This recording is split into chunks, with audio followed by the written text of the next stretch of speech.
เนี่ยเรียนพรได้ญาติโยมทุกคนทุกท่านนะดักไต่เสาร์วันที่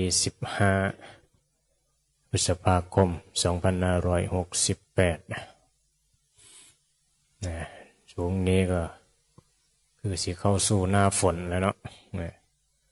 สาวให้สาวหน้าก็พากันเตรียมนั่นแหละเตรียมพร้อมเหตุปัจจัยพร้อมกับเฮ็ดไปตามเหตุปัจจัยความเคยเฮ็ดหมุนเวียนอยู่กับเหลืองเก่าๆนี่แหละคนเฮาไม่ได้เป็นอยู่กับเหลืองใหม่ดอกการกระทบก็วนมาเฮ็ดอันเก่ากินของเก่ากินของเก่าแล้วไม่ได้เป็นกินของใหม่ดอกมันพิจารณาเบิ่งดีๆสัมผัสอีหยังแล้วก็มันก็รู้สึกพอใจบ่พอใจดับไปหายไป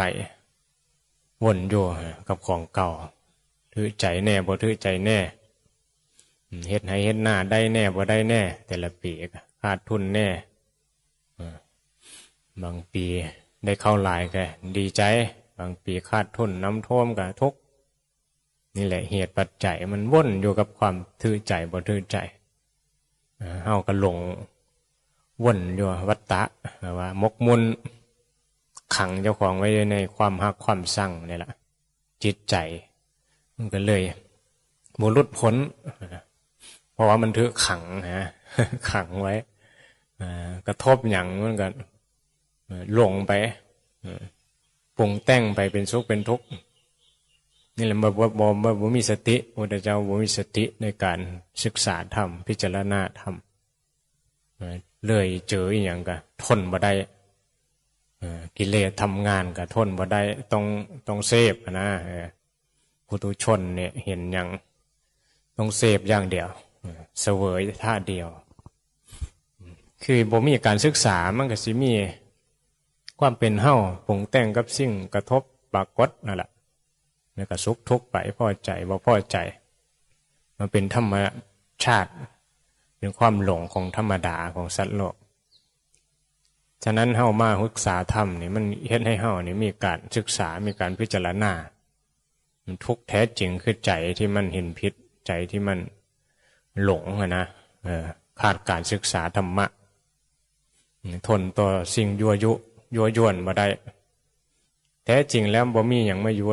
ยวนเฮาเป็นความเห็นผิดในจิตที่บ่มีปัญญาเฮาก็เลยทนบ่ได้ก็เลยตกอยู่ในอำนาจของกิเลสถือใจบ่ถือใจวนอยู่กับความสุขความทุกข์แต่ละปีเดินแต่ละมื้อจริงๆมันแค่มื้อหนึ่งแค่คณะหนึ่งผู้ศึกษาธรรมที่ไม่เห็นคณะนี่ได้เห็นคณะที่มีเฮ้านี่แหละมันเลยเป็นทุกข์มันเลยเกิดมันมีตัวตนมันมีกิเลสจับประเด็นใดจับจุดใดนะเห็นเป้าละเห็นเป้าว่าทุกข์เนี่ยมันเกิดจากความเห็นผิดในคณะว่ามีปัญญานี่อาศัยธรรมะเนี่ยแหละเรียนรู้ชีวิตไปวนมากับการทำมาหากินคือเก่าก็เบิ่งใจเจ้าของไปเหตุการณ์มันสิเป็นเนื้อใดก็มีสติเบิ่งกิเลสที่มันทำงานผู้นั้นเว้าผู้นี้ส้มเว้าพื้นผู้นั้นส้มเบิ่งใจเจ้าของมันก็ฟังเนี่ยนี้มาจักปีแล้วคือยังทุกข์คือเก่าคือยังพอใจบ่พอใจผู้นั้นผู้นี้คือเก่าอยู่เห็นบ่นี่เอาธรรมะมาอบรมใจเจ้าของมาวิจัยนั่นละมาพิจารณาเจ้าของโอ้ตัวนี้หน่วยเหตุของทุกข์ตัวนี้หน่วยที่มันยังโง่อยู่ชีวิตมันเจอคำนินทาเจอคำชมมาแต่ก่อนมาบ่ฮู้จักธรรมะมันก็ทุกข์ไปครับคำนินทาคำด่าแม่นบ่ลงไปกับคำชมคำสรรเสริญดีใจเมื่อใดอย่างแต่พอฮู้ธรรมะมันก็มาพิจารณาว่าอย่าหลงนะนี่ปัญญาของผู้รู้คือพระพุทธเจ้าครูบาอาจารย์สอนเฮาอย่าหลงกับคำนินทาสรรเสริญอย่าหลงกับสุขกับทุกข์อย่าหลงกับลาภกับยศมันเป็นธรรมชาติธรรมดาที่ได้มาเสริมไปสุขก็เป็นทุกข์ทุกข์ก็เป็นสุขวนอยู่กับของเก่านี่เฮาสิหลงต่อไปแบบนี้บ่นี่เห็นบ่หูธรรมะนี่มันน้อมเข้ามาให้เฮานี่อยู่กับ ธรรมชาติที่จะไปหาเรื่องคือหลวงพ่อเป็นสอนพาหิยะนี่ก็ฟังพระพุทธเจ้าสอนเนี่ยให้ทุกอย่างเห็นสักแต่ว่าเห็นเนี่ยก็อันเดียวกันนี่แหละความโง่ของจิตทนบ่ได้กับรูปเสียงกลิ่นรสที่ปรากฏคำว่าทนบ่ได้ก็หมายถึงว่าต้องสุขต้องทุกข์เห็นอยู่ปะอากาศร้อนเขาก็ต้องทุกข์อากาศหนาวก็ต้องทุกข์อากาศพอดีเขาก็ต้องสุขเห็นปะมันต้องมีเฮาได้เห็นปะเฮาต้องสุขเฮาต้องทุกข์มันมีเฮานี่แหละมันเป็นเกี่ยวกับกิเลสยังมีเฮาสุขยังมีเฮาทุกข์ได้อยู่บ่เนี่ยธรรมะเนี่ย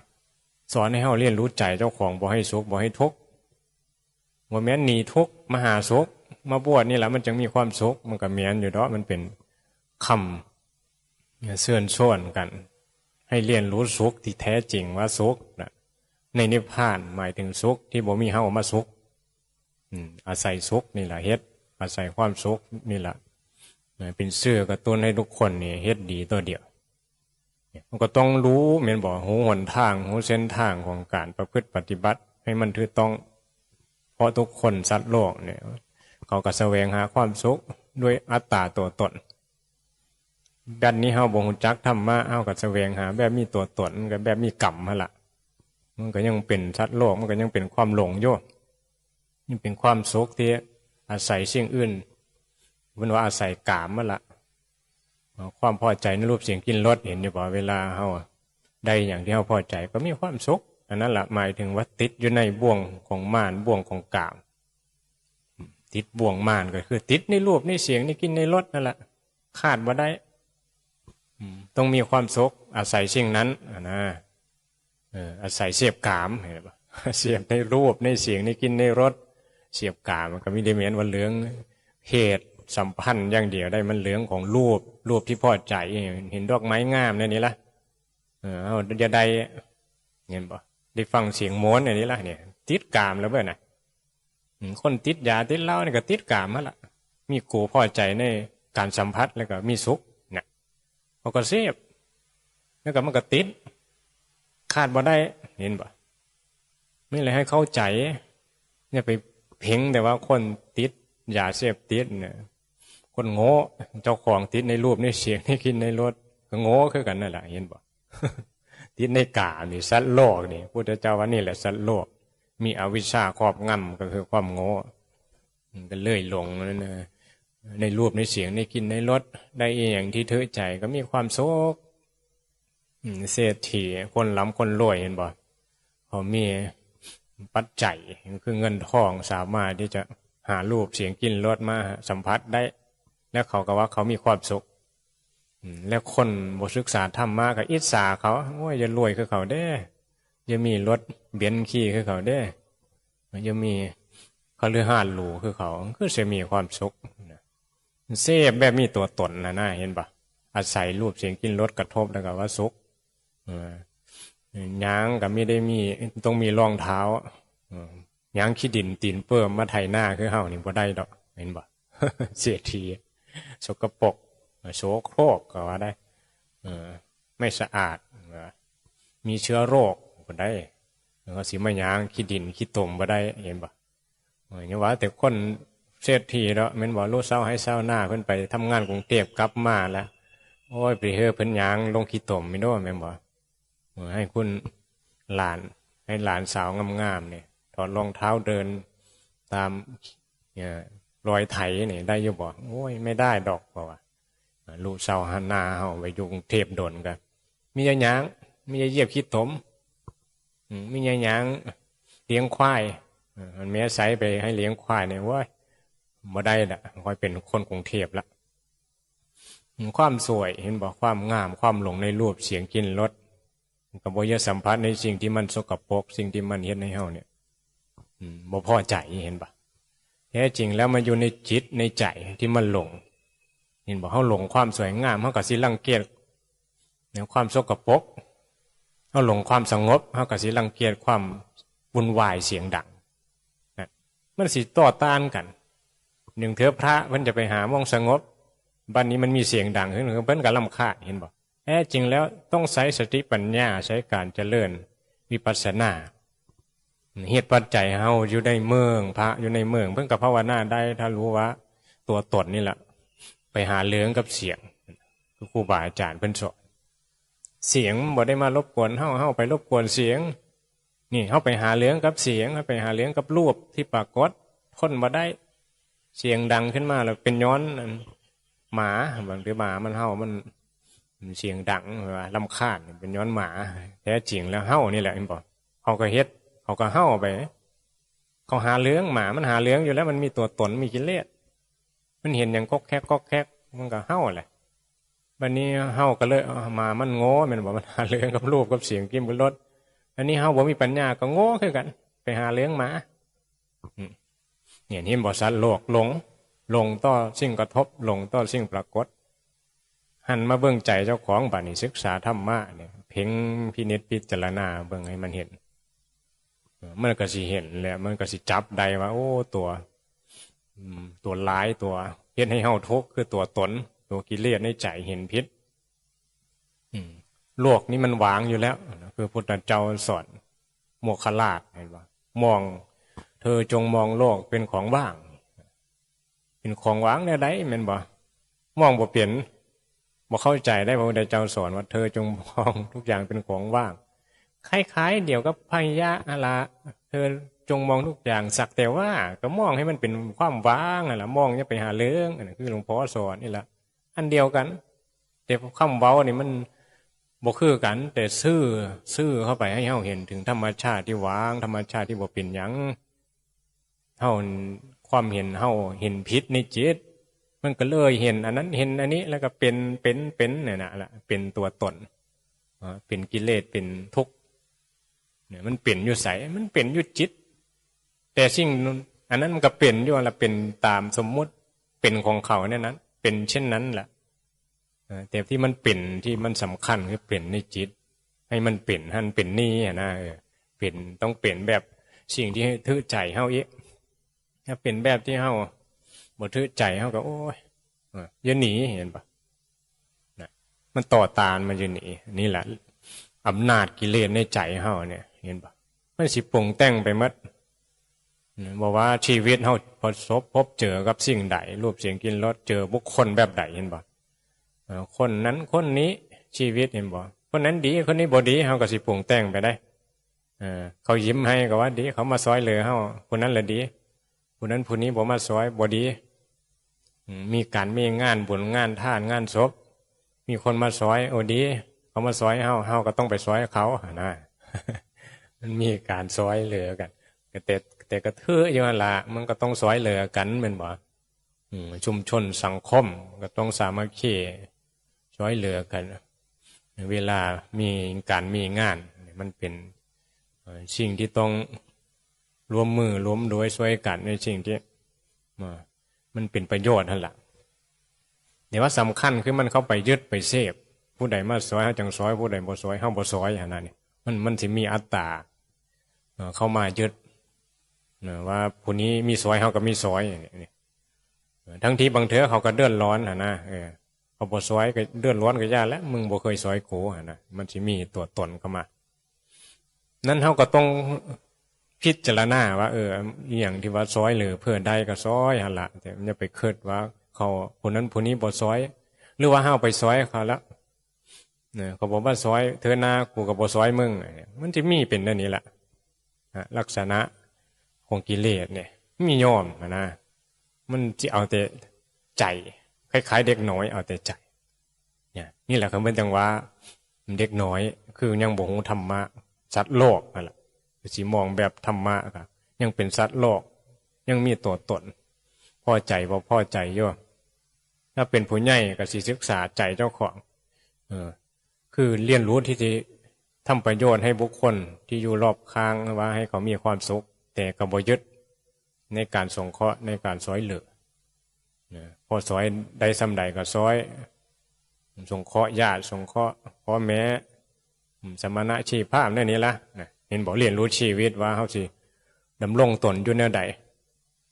แสวงหาเงินในทางสุจริตอาชีพที่ชอบการงานที่ชอบว่าจ่าคำเว้าก็เป็นคำเว้าที่ชอบมันก็อยู่ในมรรคนั่นแหละมรรคมีองค์8 คืออยู่ในศีลนั่นแหละเห็นปะในศีลประกอบอาชีพที่ชอบการงานที่บ่เบียดเบียนได้เงินมากันไม่ได้มาโดยชอบไม่ได้คดไม่ได้โกงผู้นั้นผู้นี้ก็บ่ได้เป็นกรรมถึงแม้สิเป็นกรรมก็เป็นกรรมดีนะมันมีกิเลสแน่นอนอยู่แล้วมันก็ต้องมีการทำกรรมก็มีความยึดเนื่องจากพระอรหันต์เจ้าหรือว่าผู้เจริญสติปัญญาละสิได้เรียนรู้ความเข้าไปยึดเป็นตัวเป็นตนเพิ่งก็สิมีสติละในการกระทำสิ่งต่างๆแต่การกระทำต่างๆก็คือว่าเราก็ต้องดีนะเป็นกรรมดีเป็นความดีดังนั้นเอาเพ่งเข้ามาในใจเจ้าของนะให้คิดดีเว้าดีทำดีอันนี้มันเป็นสิ่งที่เฮากับฟังกันมาอยู่แล้วแม่นบ่พอมาวัดหรือว่าพ่อแม่ก็สอนให้ทุกคนได้ทำความดีสังคมมันต้องอยู่ด้วยศีลธรรมจึงอยู่ร่วมกันยังมีความสุขถ้าขาดศีลขาดธรรมมันก็อยู่แบบการเห็นแก่ตัวโอ้แม่อยู่น้ำเดียวก็เอาแต่ตัวเอาแต่ใจนั่นแหละบ่ได้สนใจละนี่มีความสุขกับอย่างก็สิไปบ่มีความฮักเดียวใจเดียวเห็นบ่ความสุขของเจ้าของไปมีกิ๊กมีผู้นั้นมีผู้นี้ไปบ่สนใจเนี่ยชีวิตมันก็เฮ็ดให้ผู้อื่นทุกข์เบียดเบียนกันนั่นแหละมันเลยเป็นกรรมเป็นเวรความยึดมันถือมันก็เลยเป็นทุกข์กันศึกษาใจที่จะอยู่รวมกันอย่างประคับประคองให้ผู้นั้นผู้นี้บ่เป็นทุกข์แล้วก็ศึกษาธรรมนี่แหละจริงๆแล้วคนเฮามันขาดธรรมะขาดความเข้าใจในชีวิตขาดความเข้าใจในการเรียนรู้ว่ามันบทเถียงนะชีวิตต้องพัดภาคชีวิตต้องแก่ต้องเจ็บต้องตายบอกว่าเจ้าสิเกิดมาอยู่ในประเทศใดหมู่บ้านใดภาคใดก็ตามเนี่ยในประเทศไทยก็มีภาคเนาะการดำรงชีวิตมันก็แตกต่างกันการอยู่การกินไม่แต่การสื่อสารภาษานั้นภาษานี้ก็ต่างกันบอกว่าอยู่ต่างประเทศฝรั่งญี่ปุ่นจีนเห็นบ่เม็กซิโกพวกคนดำๆนะรูปร่างหน้าตามีคือกันนี่บอกพบแต่ละภาคแต่ละพื้นที่การดำรงชีวิตบางคนก็อยู่ในแม่น้ำก็มีอยู่ในเกาะอยู่ในเฮ่อนอนอยู่ในเฮ่ออยู่ในหลุมก็มีเห็นปะขุดหลุมอยู่ก็มีได้คนท่านในกลางทะเลทรายก็มีบางคนอยู่ในพื้นที่แตกต่างกันการสื่อสารต่างกันการกินกันอยู่ต่างกันแต่บ่ได้มีอันต่างกันบ่ได้ต่างกันในใดบ่ได้ต่างกันในธรรมมาละธรรมชาตินะก็คือต้องมีเฮามีตัวตนมีสุขมีทุกข์กับสิ่งปรากฏมีการกินเวลากินอาหารแซ่บก็มีความสุขบอกว่าเจ้าสิเป็นฝรั่งญี่ปุ่นจีนคนไทยคนลาวเมื่อกระทบในสิ่งที่ถือใจเจ้าของเนี่ยก็มีความสุขคือเฮากินของเฮาได้ว่าตำมะฮงเฮาแซ่บเฮาก็มีความสุขแต่ให้บางฝรั่งหรือว่าพวกบ่เคยกินตำมะฮงมากินเขาว่าอีหยังอาหารอีหยังอันนี้คือเป็นได้นี้กินเข้าไปมันเผ็ดมันรสชาตินั้นเขาก็บ่เคยสัมผัสมันก็ทุกข์นะเห็นปะเนี่ยแต่เขากินแบบของเขาที่อาหารของเขาอร่อยของเขาแซ่บนั่นแหละเขาถนัดก็กินแบบอย่างว่าตะเกียบเนาะพวกจีนญี่ปุ่นเนี่ยเอาใส่ตะเกียบแทนซ้อนกินเย็บเข้าไปเขาก็ถนัดดังนั้นเนี่ยเรื่องกินเรื่องอยู่แต่ว่าเมื่อมีความพอใจหรือมีความยึดนะมันมีกิเลสอยู่แล้วมันบอกมันก็เป็นสุขเป็นทุกข์กับการกระทบกับรูปกับเสียงกับกลิ่นกับรสคือกันนั่นแหละเห็นปะเขาก็ดิ้นรนที่จะมีความสุขกับการอาศัยวัตถุกามต่างๆเห็นปะโลกเขาจึงสร้างเทคโนโลยีขึ้นมาวัตถุเพราะว่าสังคมมันจึงจังเจริญทั้งวัตถุเพราะว่าหลงในวัตถุนิยมมีวัตถุแล้วก็มีความสุขเห็นบ่เพราะว่าเจริญโอ้ประเทศนั้นเจริญเขามีวัตถุหลายมีเทคโนโลยีหลายการอยู่การกินกันจะดวกสบายแต่งตัวรอดแต่มีชุดงามนะมีความสุขเนี่ยวัตถุปัจจัยต่างๆอาศัยเพื่อเสพนี่แหละคือสิ่งที่หลงกันบ่ศึกษาธรรมก็หลงกันนะนี่เฮาก็จะไปอยู่บางคนก็จะไปอยู่ประเทศนั้นประเทศนี้ เขามีสวัสดิการดีเขาให้เงินเดือนดีเป็นข้าราชการอยู่ต่างประเทศนี่อย่างแก่มากก็ได้เงินเดือนหลายอยู่ประเทศนี้ได้เงินเดือนน้อยไปอยู่ประเทศอื่นแก่มาได้เงินเดือนหลายเห็นบ่ ก็มุ่งไว้ได้เพื่อให้เฮาให้กูนี่มีความสุขเห็นบ่นี่แหละจิตใจความว่าโลกหรือสัตว์โลกหรือคนที่เกิดมาเห็นบ่มันมีได้ต่างกันมันต้องแก่ต้องเจ็บต้องตายคือกันต้องพัดพากจากสิ่งที่ฮักคือกันเมื่อสิล้ำสิรวยสิจนซำใดสิเกิดมาทุกข์ยะบ่มีข้าวกินก็ย้อนกลับสิล้ำรวยมีความสุขกับอันนั้นก็ย้อนกลับคือกันแต่สุดท้ายถ้าบ่ศึกษาอุปทานขันธ์คือตัวตนเนี่ยมันก็หลงมีเฮามีเฮาเจ็บมีเฮาแก่มีเฮาตายฮะละตายไปมันมีความยึดอุปทานก็เกิดต่อบุญในชาตินี้บ่เฮ็ดก็ไปตามกรรมอาจสิทำบาปก็ได้เสียทีกันเนี่ยอาจสิตกนรกก็ได้คนจนก็อาจสิเกิดมาเป็นคนรวยก็ได้คนรวยก็อาจสิเกิดไปเป็นคนจนก็ได้ชาติหน้ามันย้อนกรรมที่เจ้าของสร้างเหตุปัจจัยที่เจ้าของที่สิประพฤติปฏิบัติในปัจจุบันเนี่ยเห็นบ่ฉะนั้นเหตุเฮาก็ต้องเรียนรู้แม่นบ่ที่เฮาเกิดมาก็ย้อนเหตุที่เฮาเฮ็ดเฮาก็เลยได้รับผลแบบนี้อย่างว่าเฮาจังมาเน้นเหตุนะเหตุที่เฮาต้องเฮ็ดเมื่อเข้าใจผลที่เฮาได้รับคือเกิดมาแล้วมันมีลักษณะนี้แล้วแต่สิ่งสำคัญคือเฮาได้มาเรียนรู้คือได้มารู้เหตุรู้ผลแม่นบ่รู้การมาว่าชีวิตเฮานี่มาด้วยบุญได้จังได้เกิดมาเป็นมนุษย์วันนี้เฮาสิเฮ็ดแนวใดเอาสิต่อบุญหรือสิหนุนบาปให้เจ้าของตกต่ำลงไปบ่พัฒนาเจ้าของให้มันจะเลื่อนขึ้นไปบ่ชาตินี้มนุษย์ชาติอาจสิจนชาติหน้าก็ให้เกิดเป็นมนุษย์รวยขึ้นมาจักน้อยมีสติปัญญาแน่มีดีบ่หรือสิพัฒนาเจ้าของตกต่ำลงไปเป็นสุขเป็นทุกข์กับอันนั้นคนด่าก็ด่าเขาขึ้นคนชมก็ฮักกันขึ้นบ่ฮักกันแพงกัน มันก็แม้นอยู่ฮักกันแพงกันแพงในธรรมเมตตาในธรรมเนี่ยมันต้องวางเฉยได้ต้องอุเบกขาได้ไม่แม้นฮักกันแบบยึดฮักแบบเมตตาแบบพระพุทธเจ้าความรักแบบพระพุทธเจ้านี่เพิ่นยึดให้พ้นทุกข์ไม่ได้แม้นให้มายึดเดี๋ยวมาสอนธรรมะนี่สอนให้เฮานี่ละความยึดในอุปทานขันธ์นั่นแหละคือความเมตตาคือความฮักปรารถนาให้พ้นทุกข์เพราะสงสารจังว่านี่แหละมารวมกันเฮ็ดในสิ่งที่มันดีมีประโยชน์เพื่อให้เจ้าของได้รับความสุขครูบาอาจารย์จังพาเฮ็ดพาทำพาประพฤติปฏิบัติเฮาเข้าใจมีเจตนาที่ศรัทธานี่มันถือต้องถ้าบ่มีความเข้าใจถือต้องมันก็หลงกันนี่แหละบ่เข้าใจว่าศาสนามีไว้ทั้งที่ว่าเป็นสิ่งที่โอ้มีแม้นสิเกิดมาพบ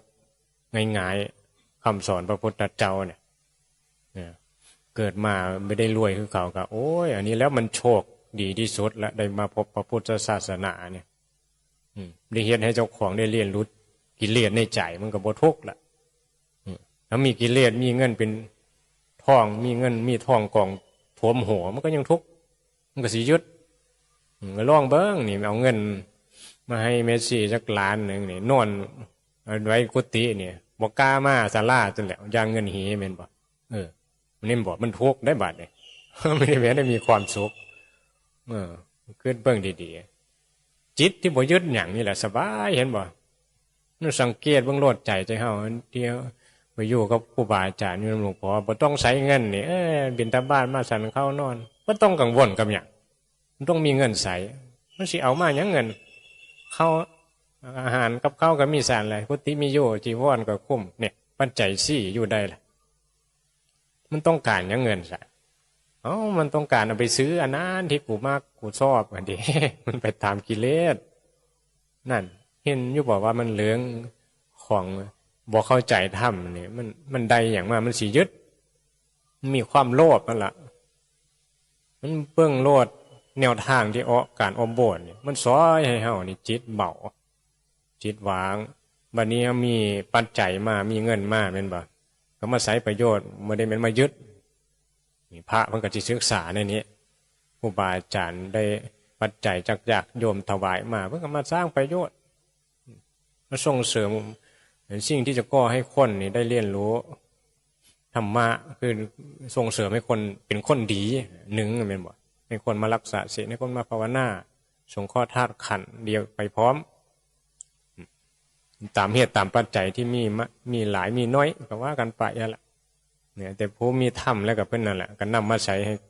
ให้มันเกิดประโยชน์ไม่ได้ไปใช้ในทางล่อเลี้ยงกิเลสได้เงินมาแล้วก็มีแต่ซื้อมาให้กูนะไม่ได้มองนะว่าสิสร้างประโยชน์อย่างให้โลกนี่คือกิเลสได้เห็นบ่เฮาทำมาหากินก็ซื้อมาเถอะแต่กูไม่ได้คิดฮอดเพื่อได้เห็นบ่นี่แหละจริงว่าจิตใจที่